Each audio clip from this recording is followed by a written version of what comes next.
Welcome to another episode of It's Me, Shri. Today, I am launching a new series or playlist called Rooted in Truth. We are going to talk some cool gardening facts while I harvest these long overdue potatoes. Let's get started. Alrighty, I put you in a little bit of a different vantage point, but one of the reasons why I wanted to start the series Rooted in Truth, oh my gosh, we found some already. Look at that. They're so cute.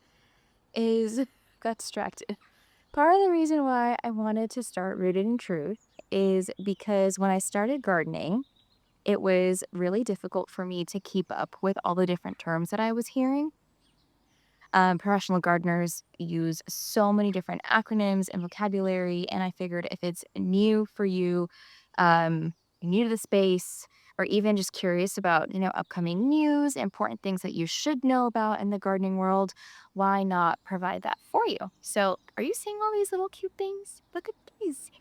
Anyways, the first term that I wanted to chat through is called deadheading. Deadheading is essentially when you cut off the dead bloom. It's really common for roses or plants.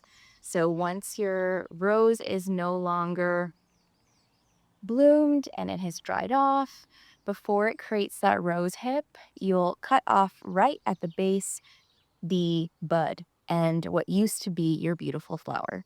That is what deadheading is. It's really common when you are pruning flowers, roses, anything that can cut and come again. So you want to deadhead in order to help redirect energy towards new blooms, fresh flowers, so that way your plant isn't wasting in any drop of energy on an old or dead flower. I'm going to pause because look at how absolutely tiny this potato is. That is so funny. The next term that I want to chat through today is called hardening off. And it may sound funny, but it's a very important process when you are starting plants from seed. So when you are hardening off, you have created a little baby nursery for your plants in your garage, maybe in the shade somewhere in your garden. And in order for them to thrive out in the world, you want to slowly acclimate them to outside temperature. That is called hardening off. It can look like bringing out your tray of plants out into the sun for maybe 4 to 6 hours in the day, and then bringing them back into your garage or protected area for the evening, and then doing that for about 1 to 2 weeks. I usually do it for about 3 until you are ready to permanently plant those plants in the ground. This is really helpful for helping your plants and your baby seedlings acclimate to where they're going to be living permanently for the rest of the season. The next phrase that I want to chat through while I'm looking for potatoes is called bolting. This is really common. It happens to a lot of our plants.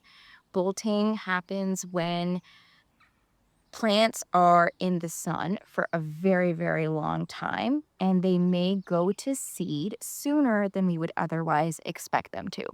So this is very common when we plant herbs that are winter herbs, not summer herbs. So things like cilantro is very likely to bolt earlier in the season because it's a winter herb. Anything that's producing flowers before you're ready for them to is likely to be bolting. This happens to me the most often with my basil and my cilantro. And the way that you can avoid that is by pruning off those flowers. So making sure that you're helping your plant redirect energy back into its leaves, its foliage, and you should be able to avoid bolting by then too. All right, let's do a little potato check. Have these cutie little potatoes here, and something tells me this may be all that we're getting. Let's see. Oh my goodness. Look at that. Either way, if I got one good meal out of this, I'm going to be happy with that. Alrighty. My next vocabulary word is direct sow. And what that means is you are directly planting your seeds into the soil. There's no need to put them in seed trays. You're not formally growing them in a greenhouse or literally anywhere on a rack or anything like that before you put them in the ground. You're planting them directly in the soil, and some plants actually prefer this. And so things like carrots are rumored to absolutely love being direct sowed because they don't like the transplant and they get transplant shock. Transplant shock is when plants don't do well being moved. So they love to stay in one place. The moment their roots start to develop, they do not want to be moved. Carrots have a reputation for this. Cucumbers are notorious for having transplant shock. So it's really common to direct sow those seeds. Things like okra are also really easy to direct sow. Anything that doesn't necessarily need to be babied and is going to thrive perfectly in your soil, radishes are another wonderful one, are going to do great if you direct sow them. No need for all the love and care in a seedling cell or anything like that. And my last vocabulary word for today is pinching. So, pinching is when you take the top of your plants. Usually, they'll start to grow in a straight line like this, and you're going to pinch off the top. Now, what that does, and it may seem absolutely awful, but what you're doing is helping that plant go from a single stalk to two. And this is very common with peppers, very common with zinnias. Things and flowers are also included in this. You can pinch off zinnias, hydrangeas, anything that grows from the side as well, in addition to a main stem, you can pinch off. So, peppers, I'm trying to think, tomatoes, basil, you pinch off those bolted flower seeds that have come from the top. You can also pinch off, technically, you pinch off your suckers on your tomato plants if you don't want those side shoots to grow. That's something else that you can pinch off. So it applies to lots of vegetables, even flowers. And I think I found another potato. Here we go. Excellent. So while I was yapping with you all, I did find one potato that started to rot, which I thought I would show you.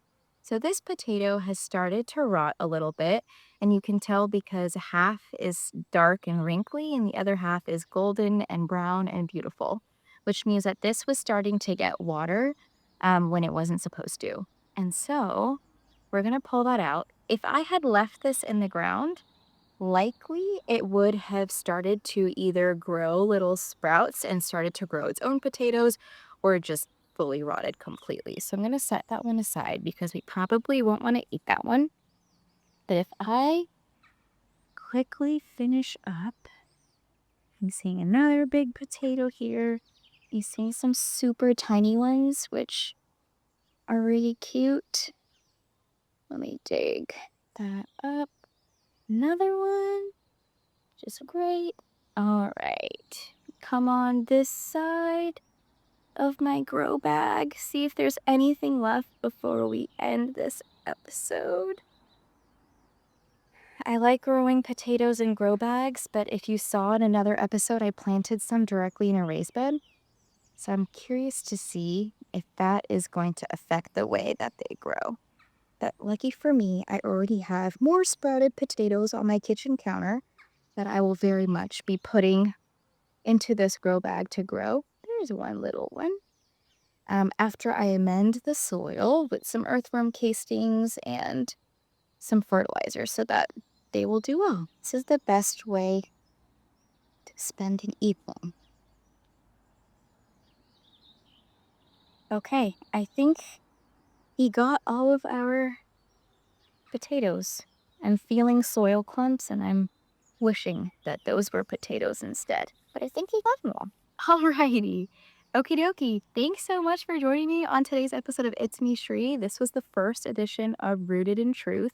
You tell me if you find this valuable. I'll probably do a few more episodes like this just because when I started off gardening, it was super helpful for me to have these things explained because it made understanding everything that much easier. So I hope you enjoyed it. Stay tuned for part 2. I have more terms that we're going to walk through, and I'm even going to be covering some things in the news that really drive me and why I am motivated to grow food in my backyard.